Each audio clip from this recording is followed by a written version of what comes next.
Well, greetings everybody. Happy Thursday night, week 10 of the pandemic. I have been keeping notes with my patients on, this is our pandemic appointment number 1 or number 2, or my patients who I see weekly, it's number 10.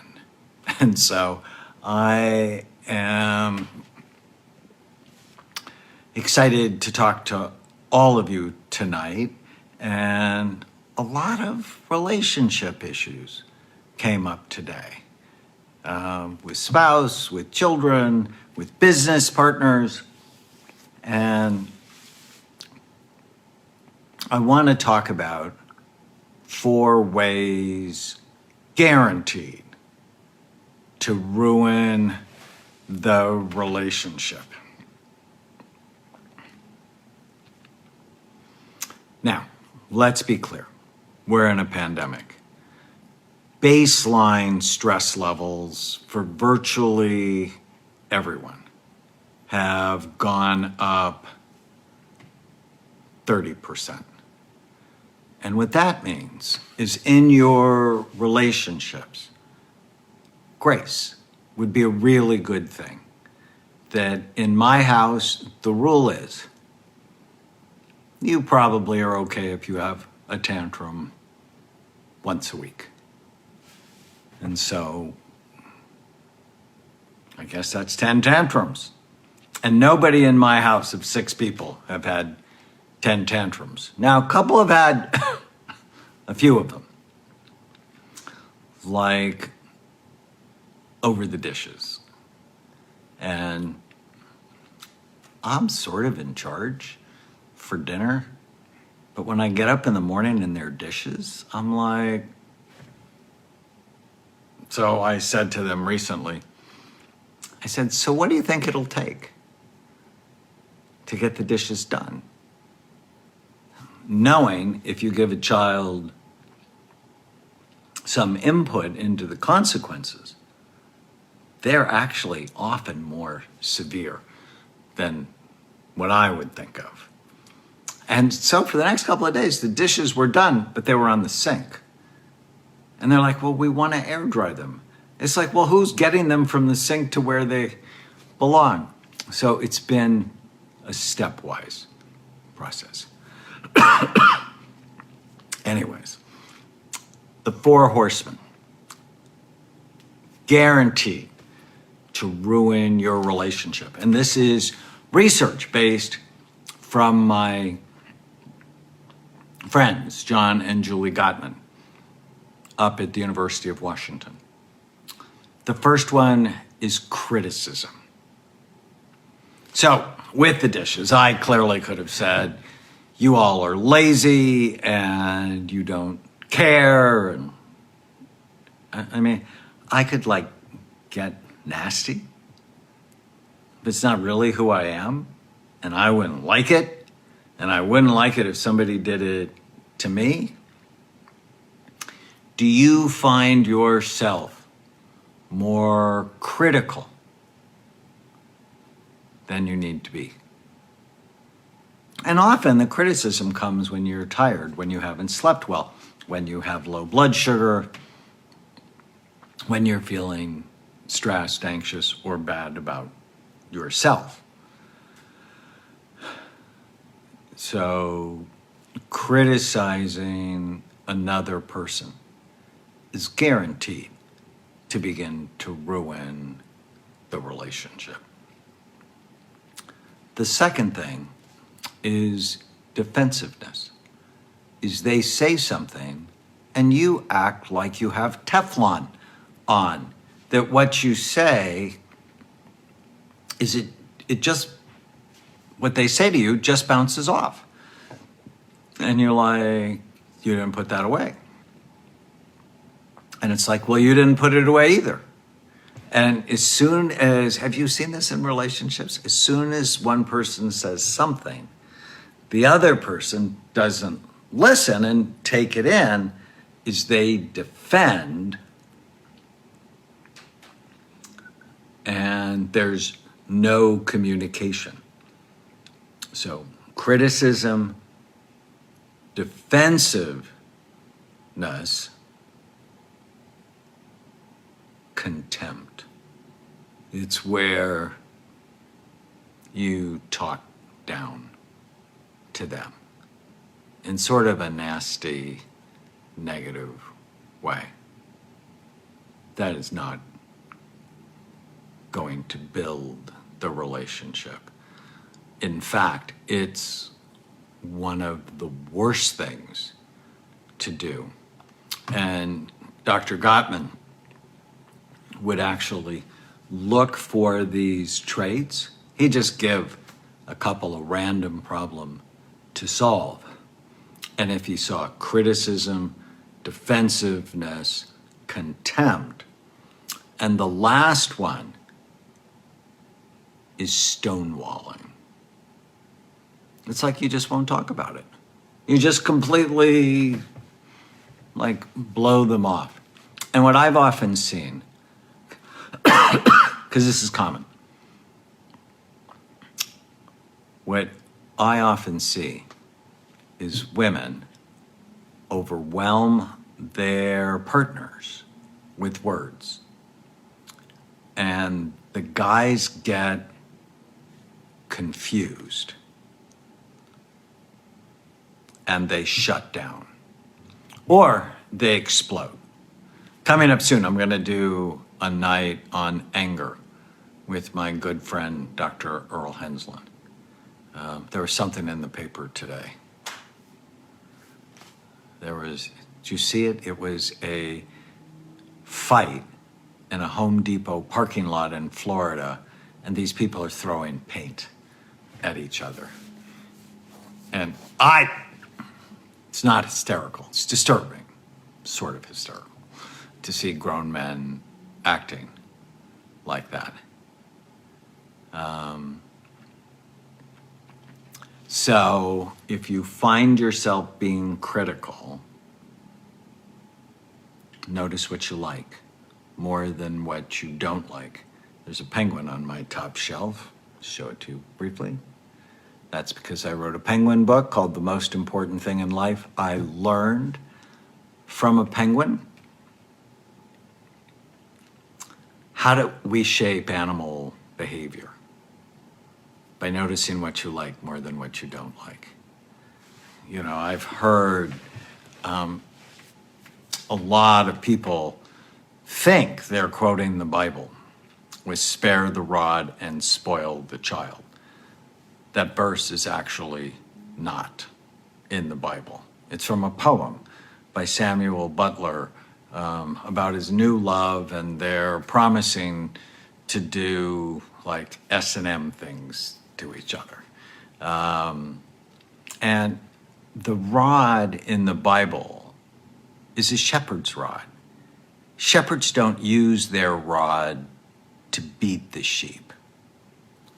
Shepherds use the rod to guide the sheep. And so if you think anger and criticism is going to get you what you want in a relationship, it often ends the relationship, or it causes people to not want to engage. So notice what you like more than what you don't like. And I'm asking myself always, does it fit, right? So my goal, I want you to write down the goals you have for your relationship, whether it's with your spouse or your partner or your children, with your coworkers. What do you want? And then you ask yourself, does my behavior get me what I want? Does it fit? I burn those questions into my head. Does it fit? Try to be open. When they teach you how to deal with difficult people, and I worked in the grocery business for a long time when I was young, and nobody ever taught you how to deal with a difficult customer. And I remember this one interaction. I was 17. I was working in my dad's grocery store in Hollywood at the corner of Vermont and Sunset. And it was a wild and crazy time back then. We had all sorts of riffraff coming into that store. And there was a customer who said I overcharged her by a penny. I think it was her tomatoes. And so I weighed them again. And I was right. And I said I was right. And she argued. And my dad was there. And my dad said, give her the penny. And I'm like, but I'm right. So I was being defensive.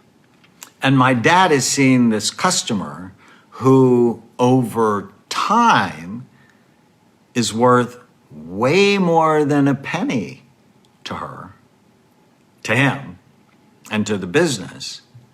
And he's basically going, don't be stupid. And I'm like, you give her the penny. So what was I being? Immature.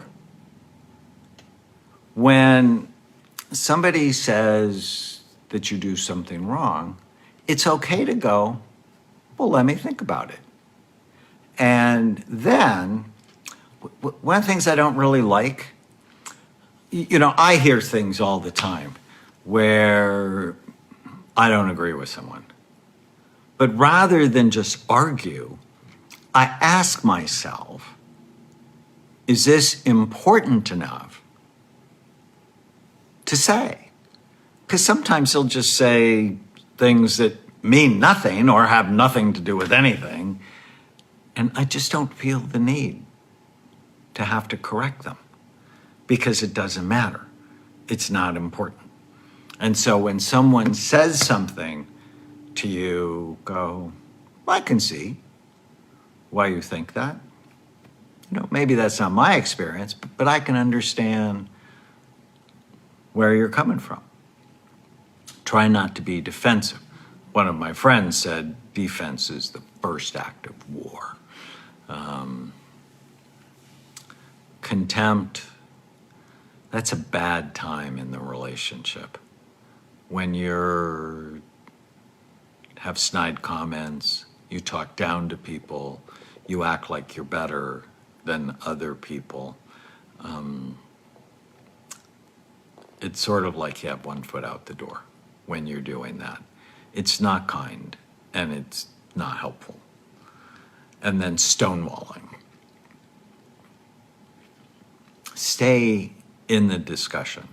Now, sometimes in a relationship I had in the past, I had to work the next morning, like get up at 6 and she wanted to talk about things at 1 a.m.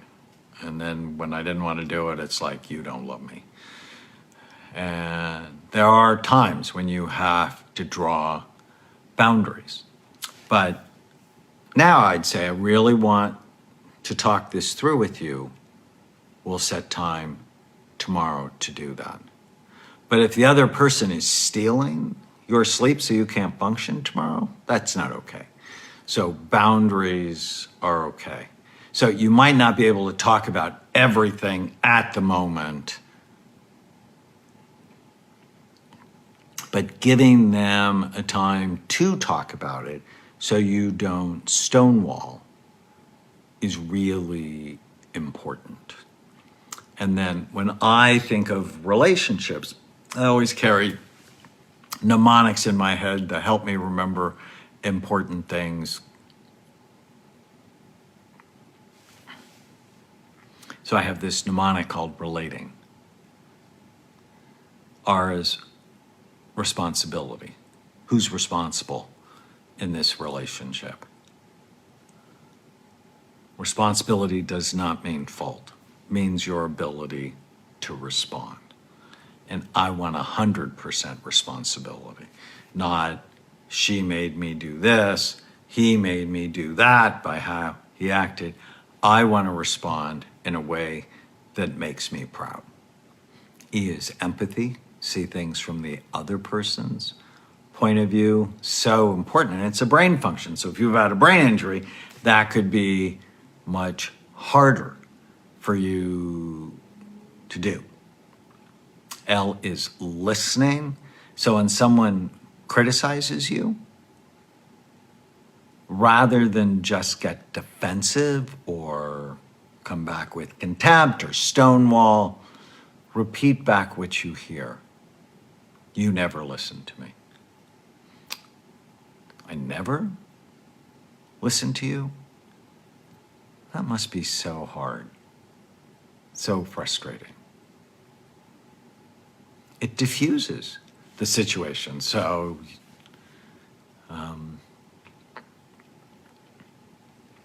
A is assertiveness. Like she wants to talk about it at 1 o'clock in the morning and you have to get up. It's, I can't do it now, but I really want to talk through this issue. Let's do it tomorrow at this time. So you have to be assertive, because ultimately we teach people how to treat us by what we accept. And those parents who are telling your kids to do something over and over and over and threatening them but never following through, you're teaching them to be troubled. Don't do that. When you say something, mean it. Back it up. And that's how you actually break the cycle of guilt. It's so important. So the rule in my house was do what mom and dad say the first time. It's like, no, that'll never happen. It's because it's not your expectation that it won't happen. Another rule I like is no arguing with parents. In parentheses, I put, as your parents want to hear what you have to say, more than twice constitutes arguing. And my little one, Caitlin, who's now 32, I know just on how her brain worked, that if I let her argue, she'd go on and on and on. And so I would say it once, and I'd saw it, and I'm like, more than once constitutes arguing. It's probably going to be a consequence. I'll let you know when I decide. Never give in to a tantrum for a child to get their way, ever. So the rule in my house is if you have a tantrum to get your way, the answer's no. No matter what, the answer's no. So go ahead, throw a tantrum and see if I'm serious. Not upset, never discipline when you're upset. But if you give in because you're embarrassed or you just don't want to deal with it, or you have contempt for yourself, if you give in, you're creating a behavior problem. Now, along the same lines, if you're overeating and you give in to the tantrum, you really want the ice cream, and you give in, so you have that little tantrum and you give in, you're creating your own behavior problem, making it more likely you're going to be overweight or obese.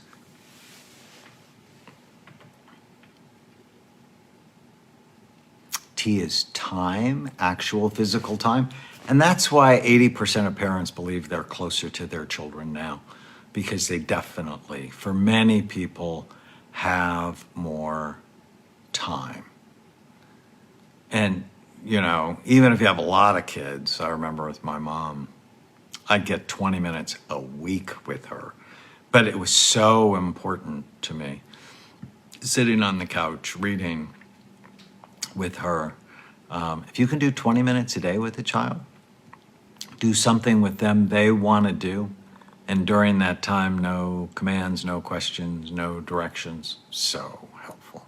It's bonding. It's like money in the relationship bank. Time. I is inquire into your negative thoughts. Don't believe every stupid thing you think. When you get a negative thought about the relationship, write it down. Ask yourself if it's true, if you absolutely know that it's true. Don't believe everything you think. N is notice what you like more than what you don't. It's the opposite of criticism. And G is grace and forgiveness.